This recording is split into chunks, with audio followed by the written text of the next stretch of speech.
Whether you're new to Flash or an experienced Flash designer, you're sure to be excited about the brand new 3D rotation and 3D translation tools in Flash CS4. These tools, which work exclusively with movie clip symbols, allow us to render 2D graphics in the 3D realm. This allows us to create unprecedented depth and perspective in our Flash animations and graphics like we haven't seen before. To get started, go ahead and open up the GearDepot4.fla starter file. And with your selection tool active, go ahead and click and select the 3-gear movie clip on the right-hand side of your masthead. You may remember from earlier, this simply contains an animation of our 3 gears in motion with an outer glow effect being tweened on and off. Now what I'd like to do to add further depth to this is actually to spin these around, maybe give them a 3D look or perspective. This will actually make my masthead stand out more and add a level of depth to my graphics that I don't have currently.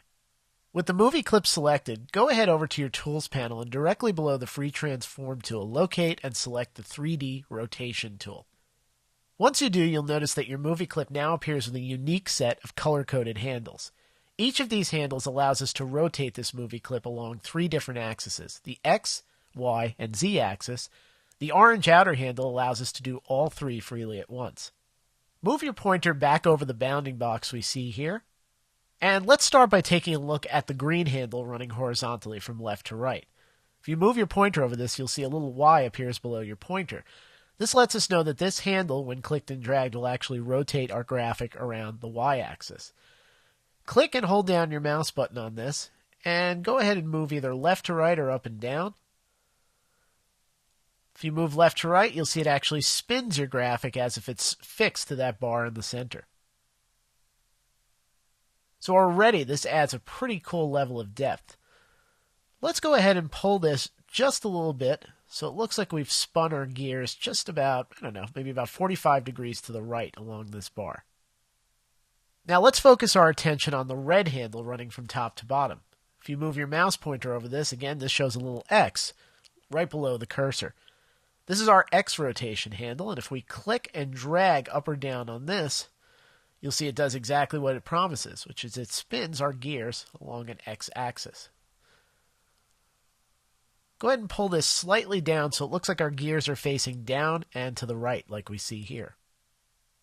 If you move your cursor over the blue handle, which appears as an outer blue circle around the other 2 handles, you'll see it produces a small Z below the pointer. This is our Z-axis and allows us to rotate it almost as if we're on the face of a clock, going either clockwise or counterclockwise. Click and drag on that handle and move in either a clockwise or counterclockwise fashion, and you'll see it rotates the graphics as they exist now around that Z-axis. You can almost think of that Z-axis as a bar that runs from the tip of your nose to a point directly in front of your face, going straight ahead. So what's that orange handle on the outside? That allows us actually to manipulate all 3 axes at once. It gives us a little bit more of a free feel. So if we move our cursor over that orange handle and click and drag, you'll see that we can manipulate this along all 3 axes. This is a little bit more tactile, and if you know exactly what you're looking for, it may be a little bit easier than going one handle at a time.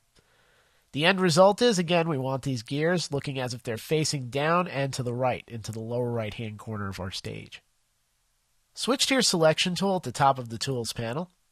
Now what I'd like to do, now that I have these gears positioned exactly the way I want them, is to test and see how my animation has been affected by my new 3D rotation. Go up to the Control menu and choose Test Movie. So this is pretty cool. We actually see all of the animation and tweening that our movie clip contains, but now it's been rotated around these 3 different axes, giving it a whole new look and feel. Go ahead and close the Flash Player. A trick that I often use is actually duplicating a movie clip, especially one that contains animation, and using it to render a shadow of itself. You probably figure we could use the live filters or the drop shadow built in, but sometimes the shadow that we want to create is a little bit more complex than what the drop shadow filter is capable of. This is especially true if your drop shadow doesn't sit directly below at a uniform distance from the original graphic. With your Selection tool active, hold down your Option or Alt key. Click and drag on the 3 gears movie clip and clone or drag a copy up and to the left relative to the original one, just like I've done here. Now what I'd like this to do is, since it's going to serve as the shadow for the original movie clip, I actually want to tuck this behind the original movie clip. Leave this selected, and let's go ahead, go to Modify, choose Arrange, and we're going to choose Send to Back. This is actually going to send the copy that I've just made behind the original, which is where it should be. Now here's where we can use some basic smoke and mirrors tricks, namely some live filters and color tints to render this as a shadow. Locate your properties on the right, and go ahead and expand the color effect options. Under Style, go ahead and select Tint. Now what we want to do is make sure that the tint percentage is pulled all the way to 100%. This eliminates any detail of the original movie clip and basically saturates it with the color we've selected above. The next thing I'd like to do is click on the color chip above, and when the swatches panel appears, go ahead and select Black in the upper left-hand corner of the swatches panel. So you can kind of see what we're going for here. We've actually used a copy of a movie clip instance to serve as a shadow for another movie clip instance of the same type. To further enhance the effect, what we're going to do is let's go down to our filter options at the bottom of our properties panel, and in the lower left-hand corner, click the Add Filter icon. Select the blur filter from the list that appears, and you'll see here we have just a few options, which is to set the blur amount. Go ahead and set both the blur X and blur Y to 15. So this is starting to look like a true shadow, which is pretty cool. Now, if we want to control the distance and the perspective or skewing from the original object, here's where our 3D translation tool comes in. Leave the copy of the gears, or what we'll now call our shadow, selected, and go up and directly under the Free Transform tool, once again, click and hold your mouse button down on the 3D rotation tool. This reveals the 3D translation tool underneath. Go ahead and select this. Now what you'll see is that our movie clip appears with a unique set of handles. A green arrow going up, a red arrow going to the right, and a blue center handle. The 3D translation tool allows us to move or slide a graphic along an imaginary X, Y, or Z axis. So rather than rotation, it actually moves the item backwards, forwards, up, or down based on what axis we're working with.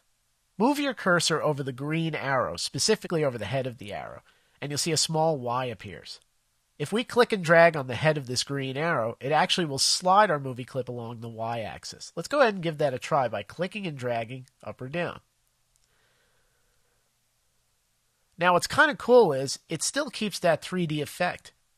So moving it up or down simply doesn't slide it up or down, but it actually reinterprets the 3D effect as we see it here. Go ahead and pull that up just slightly. Move your cursor over the head of the red arrow. This displays a small X underneath the pointer. This is our X-axis, and if we click and drag on the red arrow, left to right, we'll see this slides our graphic along an X-axis, just like this. You can actually leave that close to its original position. Last but not least, we have the Z-axis, which is that blue point in the middle.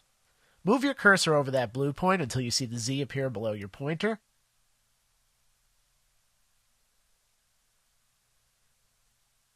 Click and drag, and you'll see how it actually appears to move the graphic further into the distance or closer to your face.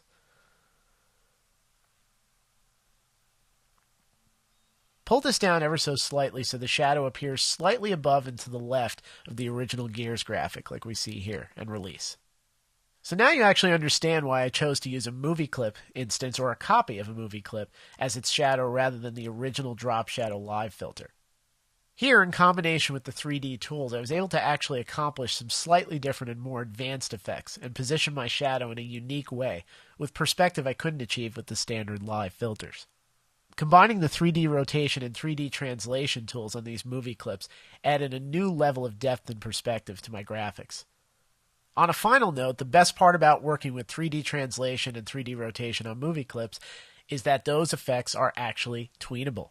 That's right, that means we can actually rotate or animate the rotation of a graphic around any of these axes, as well as any of the effects of the 3D translation tool too. This gives us lots of power and ability to create animations and graphics that really seem like they're coming at you and jumping off the screen. And once again, this feature is exclusive to movie clip symbols only. Any graphics that you want to take advantage of 3D translation or 3D rotation must be included inside of a movie clip symbol instance.